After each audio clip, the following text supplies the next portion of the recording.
નમસ્કાર વિદ્યાર્થી મિત્રો, લક્ષમ એકેડેમીના યુટ્યુબ પ્લેટફોર્મ પર આપનું સ્વાગત છે. આપના માટે અગત્યની માહિતી લઈને આવી ગયા છીએ, જે સંવર્ગ આંકડા મદદનીશ વર્ગ 3 ની પોસ્ટ માટે અને દિવ્યાંગ ઉમેદવારો માટે થઈને જીપીએસએસબી એટલે કે ગુજરાત પંચાયત સેવા પસંદગી બોર્ડ દ્વારા ભરતી જાહેર થઈ છે. ઓકે મિત્રો, જગ્યા કેટલી છે તો કે ભાઈ સંવર્ગની કુલ 18 જગ્યા છે. તેના ઉપર ભરતી થવા જઈ રહી છે ફક્ત દિવ્યાંગ ઉમેદવારો માટે. જોઈએ આગળ શું છે લાયકાત, શું છે સિલેબસ, કેવી રીતે ફોર્મ ભરાય છે, ડિટેલની અંદર જોઈએ. રાઈટ છે. સૌપ્રથમ વાત કરીએ તો આંકડા મદદનીશ વર્ગ 3 ની બરાબર કુલ 18 જગ્યાઓ માટે થઈને દિવ્યાંગ ઉમેદવારો છે તે ઓનલાઈન અરજી કરી શકે છે. ક્યાંથી તો કે ભાઈ વેબસાઇટ છે ojas.gujarat.government.in ઉપરથી. શરૂઆત ફોર્મ ભરવાની તારીખ છે 15/4/2025 બપોરે 13 કલાકથી અને બપોરે 15 કલાકથી અને 15/5/2025 એ તમારી છેલ્લી તારીખ છે. ઓકે, વાત કરીએ આગળ કે ભાઈ આના માટે થઈને જિલ્લા વાઇઝ જે જગ્યાઓ છે તે તમને અહીંયા કંઈક આ ચિત્ર જોવા મળે છે. ઓકે, દિવ્યાંગ ઉમેદવારો છે એટલે કેટેગરી પ્રમાણે અનામત છે તે તમને આ રીતે જોવા મળે, એ બી સી અને ઈ. અને ટોટલ જગ્યાઓ જિલ્લા પ્રમાણે તમને કુલ 18 જગ્યાઓ કંઈક આ રીતે જોવા મળે.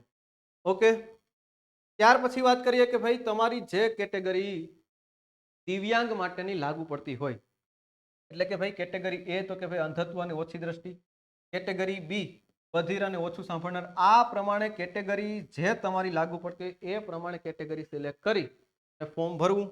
ત્યાર પછી વાત કરીએ કે ભાઈ સ્ટેટિસ્ટિકલ આસિસ્ટન્ટ એટલે કે ભાઈ આંકડા મદદનીશ માટે થઈને શૈક્ષણિક લાયકાત શું, બરાબર. તો વાત કરીએ કે ભાઈ પોસ્ટ ગ્રેજ્યુએટ ડિગ્રી જોઈએ તમારે, એટલે કે પીજી તમે કરેલું હોવું જોઈએ, બેચલર પછી પીજી કરેલું હોવું જોઈએ, સેકન્ડ ક્લાસ બેચલર ડિગ્રી, બરાબર છે.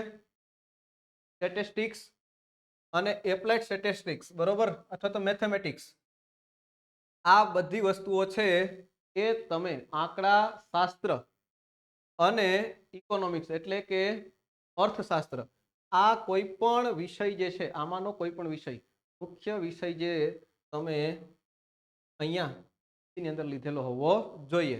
રાઈટ છે. ત્યાર પછી વાત કરીએ છીએ કે તમે ઉપલી વયમર્યાદા અને નીચલી વયમર્યાદા કેટલી, તો કે ભાઈ 21 વર્ષ તમારા નીચલી વયમર્યાદાના છે અને ઉપરની વયમર્યાદા છે એજ લિમિટ છે 37 યર્સ, 37 વર્ષ. તે સિવાય તમારે કમ્પ્યુટરનું બેઝિક નોલેજ જે છે તે હોવું જોઈએ, એટલે કે તમારે CCC નું સર્ટિફિકેટ, અને જો માની લો કે ન હોય તો તમે 12મા કે 11મા અને 10મા ધોરણ 10 અને 12મા ધોરણની અંદર કમ્પ્યુટર એક વિષય તરીકે ભણેલા હોવા જોઈએ. ત્યાર પછી વાત કરીએ ઉપલી વયમર્યાદામાં છૂટછાટ જે આપવામાં આવેલી છે દિવ્યાંગ ઉમેદવારો માટે, કે ભાઈ સામાન્ય કેટેગરીના જે ઉમેદવારો છે દિવ્યાંગ ઉમેદવારો અને એમાં પણ પુરુષ ઉમેદવારો, તેના માટે છૂટછાટ 10 વર્ષની, મહત્તમ 45 વર્ષ.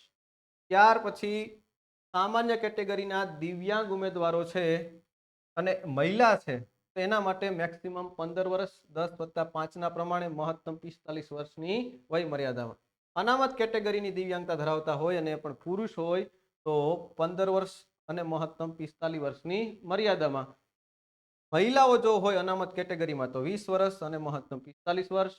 અને દિવ્યાંગતા ધરાવતા માજી સૈનિક જો ઉમેદવારો હોય તો સંરક્ષણ સેવાની અંદર જે ફરજ બજાવેલી છે તે ઉપરાંત બીજા 3 વર્ષ એટલે મહત્તમ 45 વર્ષની મર્યાદામાં તમને ઉપલી વય મર્યાદામાં છૂટછાટ આ રીતે મળે છે.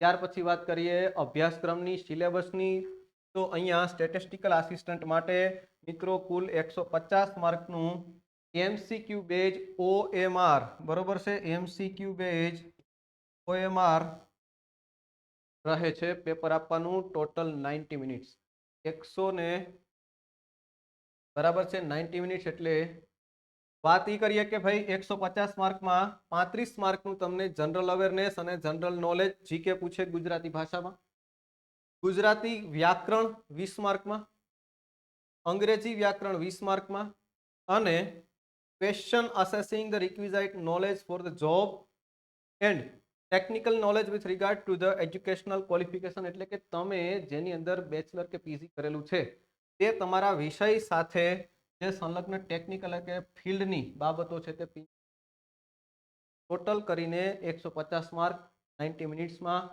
અને નેગેટિવ માર્કિંગ પદ્ધતિ હોય છે 0.25 નેગેટિવ માર્ક્સ થાય છે option A B C D અને ઈ એવી રીતના આપવામાં આવે છે આ થઈ તમારી વાત તમારા પેપર સ્ટાઇલની મિત્રો અહીંયા વાત કરી દઈએ જનરલ અવેરનેસ અને જીકે જે લખ્યું છે એના માટે આટલા ટોપિક્સ જે છે તે તૈયાર કરવાના રહે છે બરાબર છે વધારે માહિતી માટે તમે લક્ષ્યમ એકેડેમીની હેલ્પલાઇન નંબર જે છે એના ઉપર તમે ફોન કરી અને માહિતી લઈ શકો છો રાઈટ છે આજના દિવસ માટે આટલું થેન્ક યુ